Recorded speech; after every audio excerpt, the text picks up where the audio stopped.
The flash of explosion ripped through the station's hull, sending Commander Elowen Nazari tumbling through the vacuum of space.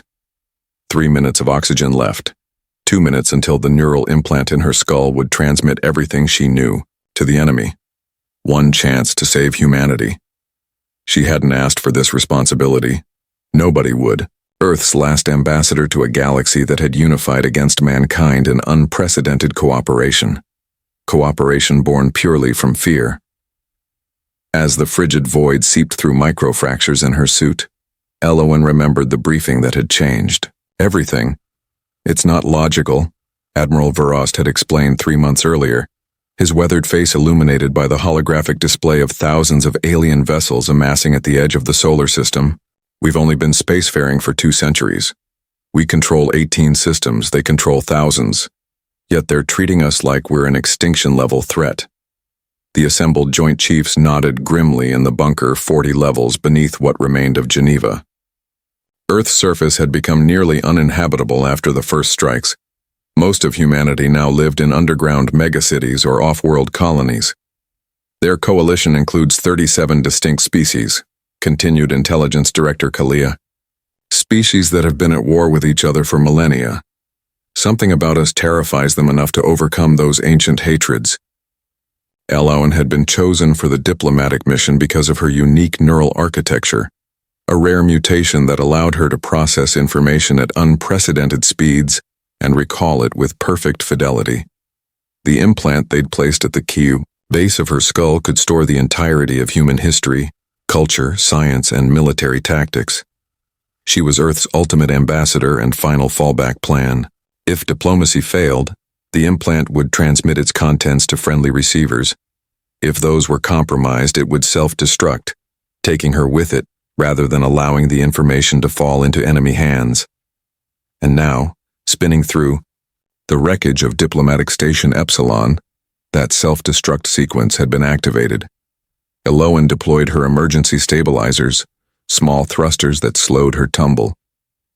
Through the crystalline debris field that had once been the station, she caught glimpses of the massive Vylari dreadnought that had opened fire without warning during negotiations. Admiral projects of the Vylari ascendancy had seemed reasonable at first.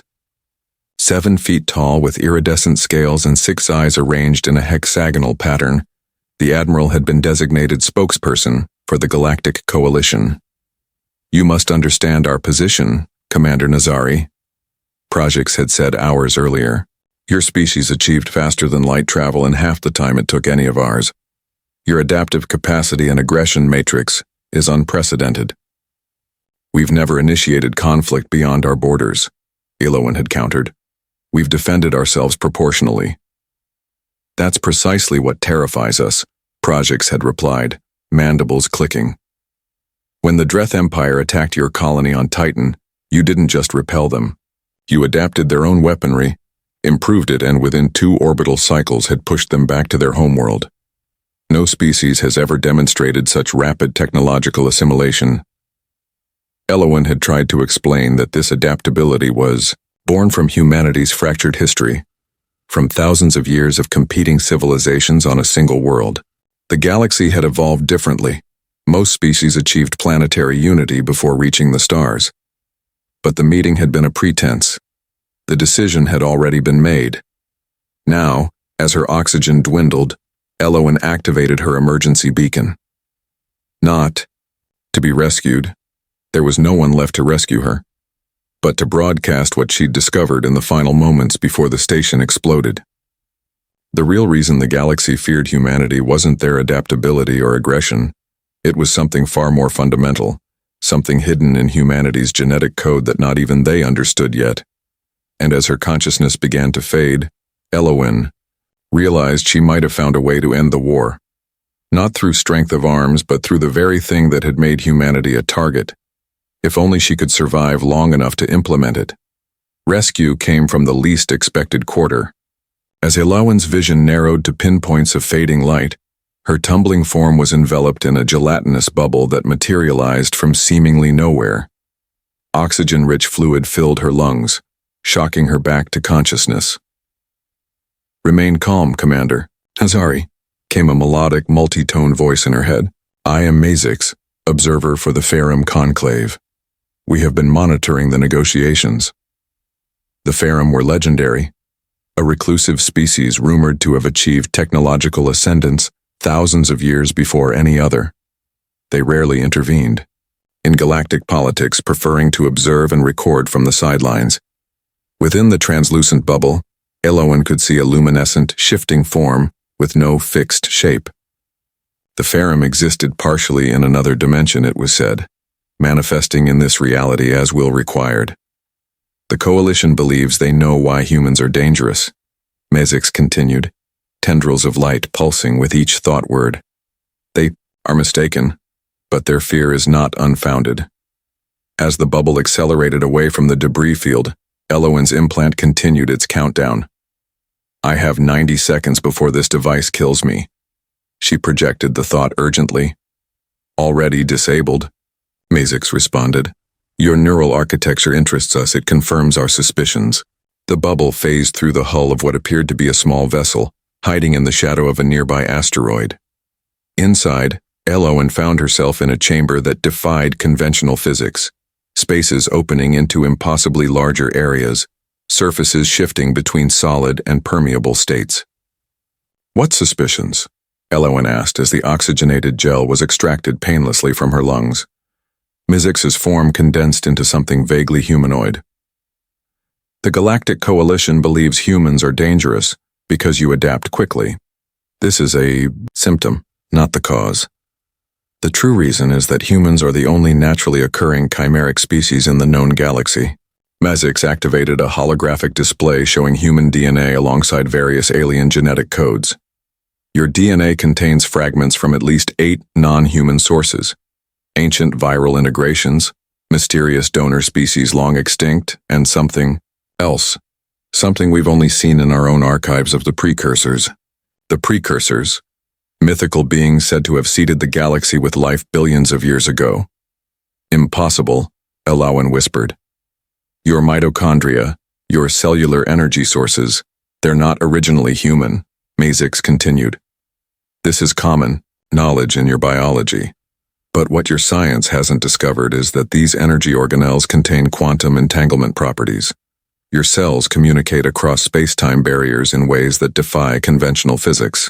The implication stunned Elowen. Are you saying humans are artificial? Not artificial. Evolved, but with assistance. Your species appears to have been curated. When humans enter states of extreme stress or creativity, your neural patterns generate quantum resonance fields. The Coalition species can sense these fields subconsciously. It triggers primal fear responses they don't understand. Elowen processed this revelation with her enhanced cognition. The implant, it contains all human knowledge. If what you're saying is true, could the database hold information about our origins we haven't recognized? Precisely why I rescued you, Mezix confirmed. The implant contains more than just information. The crystalline matrix storing the data resonates with your unique neural patterns. Given the right conditions, you could access knowledge not explicitly recorded, but embedded in the pattern relationships. A plan began forming in Elowen's mind. The Galactic Coalition wants to eradicate humanity because they fear what we might become. But if we could demonstrate what we actually are, a dangerous gambit, Mezix cautioned. The Coalition believes extermination is their only safe option. Admiral Projects launched the preemptive strike against the station because the final authorization for galactic-scale genocide has already been given. Outside the ship's dimensional windows, Elowen could see the Coalition fleet beginning to move toward Earth's coordinates. How long do we have? She asked. Their main fleet will reach Earth in 73 hours. Several advanced strike forces are already en route to your colony worlds. Elowen closed her eyes, accessing the vast repository in her mind. Then we need to reach the quantum fold anomaly at Proxima Centauri. Mezix's form rippled with surprise. You know of this? Not consciously until now, Elowen replied, equally surprised by her own words. But something in the implant, something in me, knows it's where we need to go. The Ferrum vessel slipped through space-time like a stone skipping across water, each dimensional jump bringing them closer to Proxima Centauri. Alawan spent the journey connected to a consciousness amplifier Mazix had constructed, allowing her to delve deeper into the implant's database than ever before. "It's fascinating," Mazix observed, floating beside her as patterns of light and information swirled around them. "Your neural architecture isn't just retrieving data, it's creating new connections, assembling fragments into coherent structures that weren't explicitly programmed." Alawan navigated through conceptual landscapes, representing humanity's collective knowledge. "There's a pattern here, something about Proxima Centauri. Humanity's first extrasolar colony wasn't chosen randomly. The first colonists had reported anomalous dreams, unexpected flashes of insight. The scientific community had attributed these phenomena to the psychological effects of being the first humans to live under an alien sun, but the implant was revealing a different story. "The quantum fold," Alawan murmured. "It's a dimensional aperture, a place where the barriers between realities thin." Mazix's form pulsed with excitement. The precursors were known to create such apertures, nexus points where information could flow between dimensions. As they approached Proxima Centauri, alarms blared throughout the ship. 3 coalition destroyers had detected their approach and moved to intercept. Massive energy weapons, charged targeting systems locking onto the small Ferrum vessel. "They cannot detect us unless," Mazix began. "Unless they're specifically looking for Ferrum technology," Alawan finished. "The coalition knows about you, about your interest in humanity." The first salvo of energy beams narrowly missed as Mazix executed an impossible maneuver, phasing the ship partially out of conventional spacetime. "I cannot maintain combat operations and reach the anomaly," Mazix communicated urgently. "My vessel is designed for observation, not confrontation." Alawan accessed tactical data from the implant. "The third planet in the system. Its magnetic field disrupts targeting systems. We can use it for cover." They dove toward the rust-colored world, skimming its upper atmosphere as coalition ships pursued. Superheated plasma trailed behind them as friction built up against the ship's dimensional barriers. "The anomaly is located at these coordinates," Alawan directed, sending the information directly to the ship's navigation system. Inside the abandoned mining facility. Proxima Centauri III had been established as humanity's first mining colony, then mysteriously abandoned 50 years later. Official records cited depleted resources, but the implant revealed classified reports of inexplicable phenomena, tools that assembled themselves overnight, miners who solved complex equations despite no mathematical training. The Ferrum vessel crashed through the protective dome of the abandoned facility, skidding across the dusty floor before coming to rest against a massive drilling apparatus. Outside, the coalition ships held position, unwilling to risk ground operations without reinforcements. "We have perhaps 20 minutes before they deploy ground forces," Mazix warned, helping Alawan from the damaged ship. The mining facility was dark except for emergency lighting that had somehow remained operational for decades. Alawan moved with certainty through the labyrinthine corridors, guided by information surfacing from the implant. "Here," she said finally, stopping before an ordinary-looking wall. "The anomaly is behind this." Mazix analyzed the wall with sensory appendages. "I detect no opening or mechanism." "It's not mechanically sealed," Alawan replied. "It responds to human neural patterns, specifically to the quantum resonance fields you mentioned." She placed her hand against the cold metal surface and closed, her eyes focusing her thoughts. For a moment, nothing happened. Then, beneath her palm, the solid wall began to ripple like water, molecules rearranging themselves to create an opening. Beyond lay a chamber unlike anything Alawan had ever seen, a perfect sphere with walls composed of what appeared to be liquid light, constantly shifting between colors that had no names in human language. "A precursor interface chamber," Mazix whispered, awe evident in the harmonic tones. "I've only seen depictions in our most ancient archives." In the center of the chamber floated a crystalline structure similar to the one in Alawan's neural implant, but vastly larger and more complex. The implant was designed to resonate with this, Alawan realized. Not just to store information, but to establish connection. As she stepped toward the central crystal, the entire chamber pulsed in response. The walls began projecting images from human history, not just recorded events, but emotional resonances, conceptual leaps, moments of inspiration and creation that had driven human development. Now I understand, Mezix said softly. The precursors didn't just influence human evolution. They were creating a bridge. The crystal matrix at the center of the chamber hummed with increasing intensity as Elowen approached.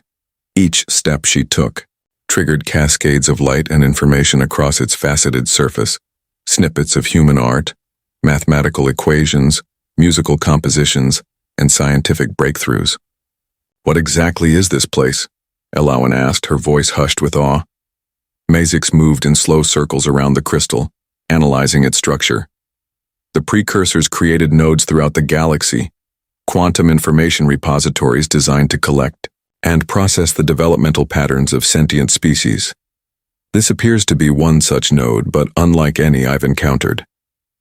It's responding specifically to human patterns, Elowen observed. More than responding, Mezix corrected. It's been waiting. Your implant contains a compressed version of human knowledge and experience. This matrix wants to connect with it, to complete a circuit that was designed billions of years ago. Outside the facility, the first coalition dropships were landing. Security monitors showed armored troops deploying in formation, Vylari shock troopers, Dreth heavy weapons specialists, and the insectoid cricks with their advanced sensing equipment. We're running out of time, Elowen said, watching the feeds. What happens if I connect with the matrix? Unknown, Mezix admitted, but the precursors wouldn't have engineered this connection without purpose. Whatever happens, it will be significant. Elowen took a deep breath. Then we have no choice. She stepped forward and placed both hands on the crystal. Immediately, her consciousness expanded beyond the physical boundaries of her body. The implant at the base of her skull grew warm, establishing resonance with the larger matrix. Images flooded through her mind, not just human history, but the history of Earth itself. The slow dance of continental drift, the rise and fall of countless species, the first primitive humans gazing up at the stars. Then, something unexpected. She was seeing through other eyes. Precursor eyes. They had come to early Earth not as conquerors or creators, but as refugees. Their civilization, spanning multiple galaxies, had encountered something they couldn't overcome, a cosmic threat beyond comprehension. They had seeded themselves into the primitive life of Earth, integrating their quantum-entangled molecular structures into the mitochondrial ancestors that would one day power human cells. The precursors hadn't created humanity. They had become humanity. They hid themselves in our evolutionary path, Elowen gasped, maintaining her connection to the crystal.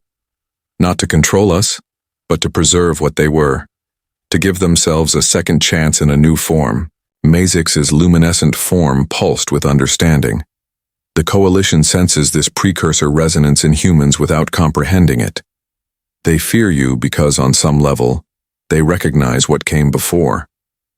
Through the crystal, Elowen could now see the approaching Coalition forces from multiple perspectives simultaneously.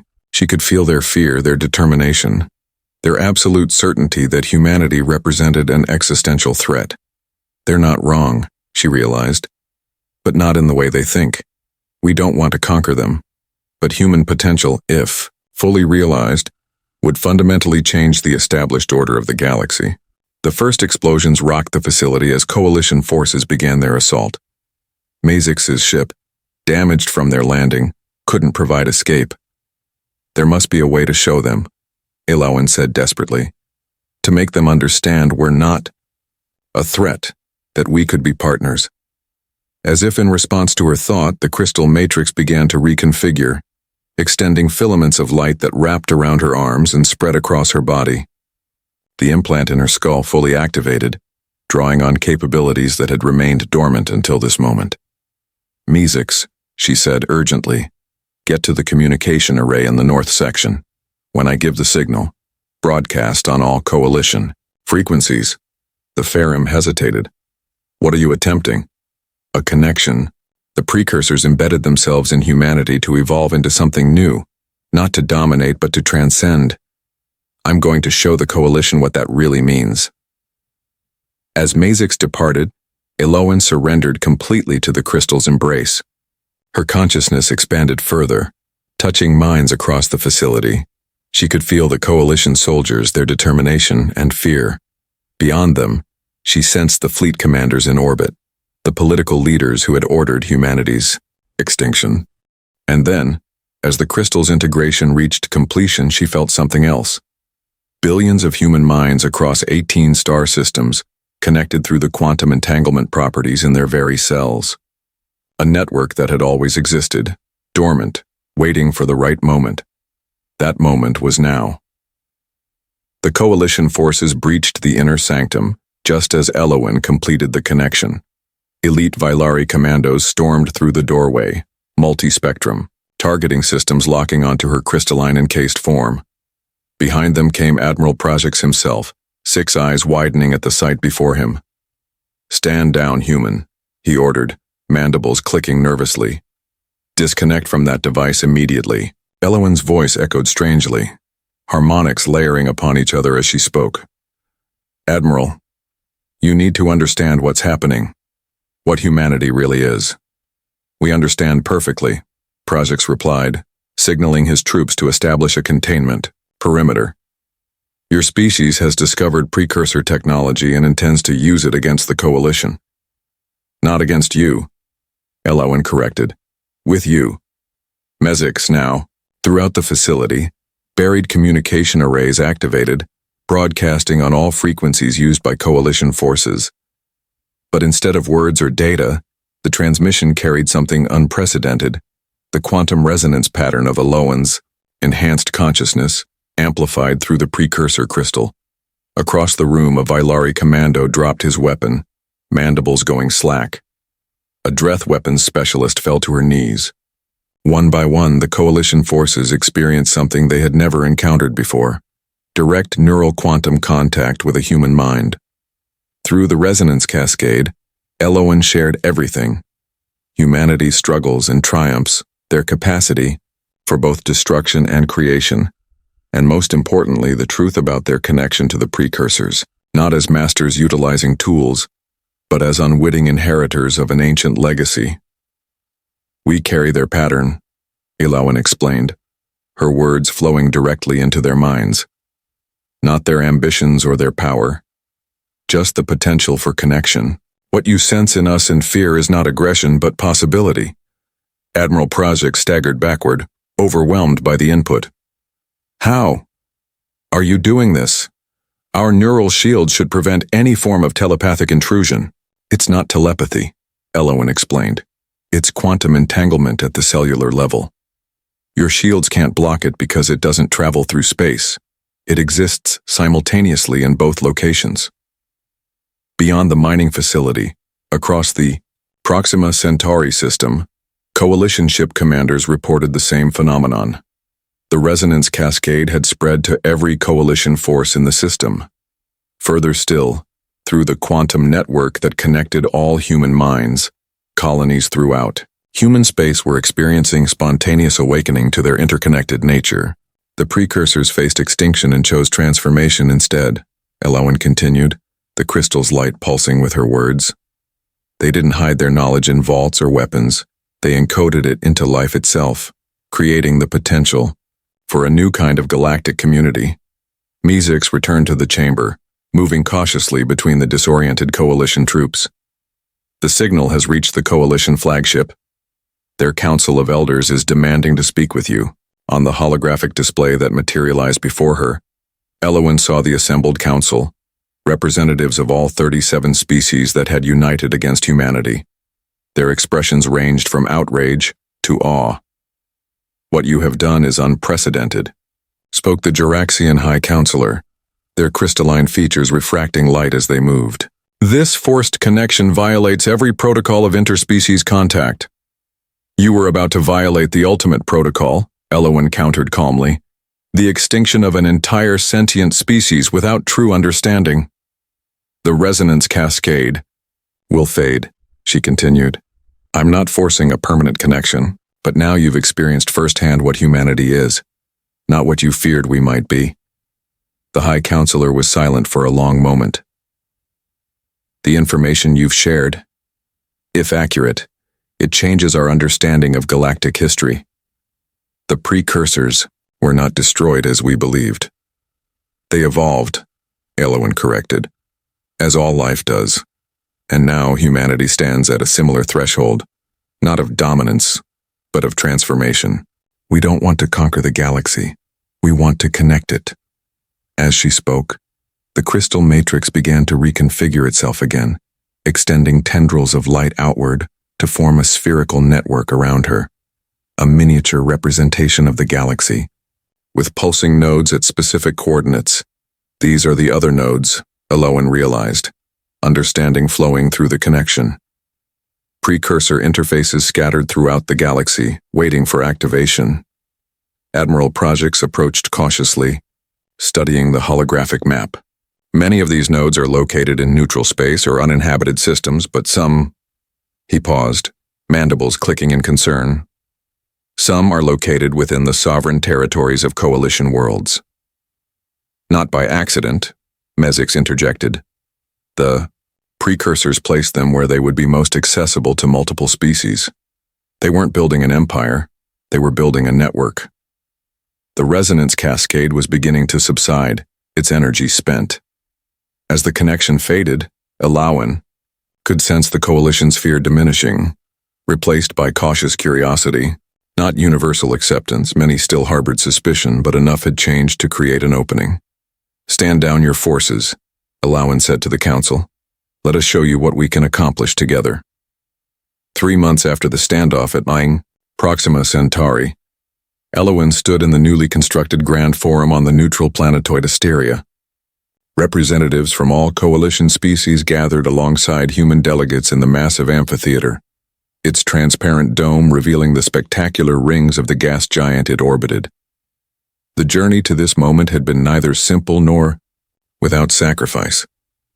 Hardliners within the coalition had attempted a coup, rather than accept peace with humanity. Earth's military had struggled to trust the sudden diplomatic overtures after years of existential warfare. But the resonance cascade had created a foundation, fragile, but real. The Treaty of Asteria marks more than the end of hostilities, Elowen began, her voice carrying across the chamber. It represents our first steps toward a fundamentally new understanding of our place in the cosmos. At her side stood Admiral Projects, who had become an unexpected ally. After experiencing the resonance cascade, he had petitioned the Coalition Council to reconsider their extinction protocol. His advocacy had cost him his military rank, but gained him a position as lead diplomat to humanity. Commander Nazari speaks. Truth, Projects addressed the assembly. For millennia, our civilizations have approached space as territory to be claimed, resources to be exploited, and power to be consolidated. The precursor legacy offers a different paradigm. Behind them, a holographic display showed the continued activation of precursor nodes throughout the galaxy. 17 had been successfully brought online since the events at Proxima Centauri, each one extending the quantum network and revealing new insights into the precursor's vision. Mezix floated nearby, serving as neutral observer for the proceedings. The revelation of Ferrum involvement had initially caused consternation among coalition species, but their ancient reputation for wisdom had helped legitimize the peace process. What we're building is unprecedented, Elowen continued. Not a political alliance or economic partnership, but a conscious galactic community. The quantum resonance network allows us to share not just information, but perspective, to truly understand one another across the boundaries of biology and culture. The network couldn't and shouldn't replace normal communication. That had been an early lesson. Constant connection would obliterate the beautiful diversity of thought that made each species unique. Instead, the network served as a foundation for deeper understanding when needed, a repository of shared wisdom, and a method for galactic-scale collaboration on existential challenges. We still maintain our sovereignty, Projects reassured the more conservative delegates. Our cultural identities remain intact, But when faced with challenges that threaten us all, cosmic anomalies, resource depletion, or the theoretical extragalactic threats the precursors themselves fled, we can now function as a unified intelligence greater than the sum of its parts. Not all species had embraced the new paradigm. Several coalition members had withdrawn from the alliance entirely, retreating behind heavily fortified borders. Others maintained observer status, cautiously evaluating the development of the network before committing. The path forward will not be without obstacles, Elowen acknowledged. Millennia of evolution have designed us to prioritize our own kind, to fear difference, to compete rather than cooperate. These instincts served us well in our development, but they cannot define our future. As she spoke, Elowen activated her neural implant, projecting a small-scale resonance field that connected the delegates in a moment of shared consciousness, not invasive or controlling, but an invitation to experience unity while maintaining individuality. "This is what the precursors understood," she said softly as the connection bloomed. "Not domination through power, but transcendence through connection. They didn't hide themselves in humanity to conquer the galaxy through us. They sought to evolve beyond the limitations of individual existence while preserving the precious gift of personal perspective." Throughout the chamber, delegates experienced the unique sensation of maintaining their individual consciousness while simultaneously perceiving through the awareness of others. Dreth representatives felt the crystalline thought patterns of the Galaxians. Vilari experienced the flowing consciousness of the aquatic Melosians, and all of them, for just a moment, understood what it meant to be human, to carry within them the unexpected legacy of the precursors. When the connection faded, the chamber remained silent for several heartbeats. Then, one by one, the delegates rose to their feet, appendages or support columns. A wave of affirmation spreading across species that had been deadlocked in suspicion just months earlier. The Treaty of Asteria was ratified unanimously by those present. Later that evening, as celebration echoed throughout the diplomatic quarter, Elowen stood alone on an observation deck, watching the gas giant's stormy surface churn beneath Asteria's orbit. "You have accomplished something remarkable," Mesic said, manifesting beside her. "Few individuals changed the course of galactic history." Elowen smiled faintly. "I was just the bridge. The potential was always there. In humanity, in the coalition, species, in the legacy the precursors left for us all. Nevertheless," Mesic insisted, "your choice to share rather than dominate was pivotal. Many in your position would have weaponized the discovery. It was true. The precursor technology could have given humanity an insurmountable advantage.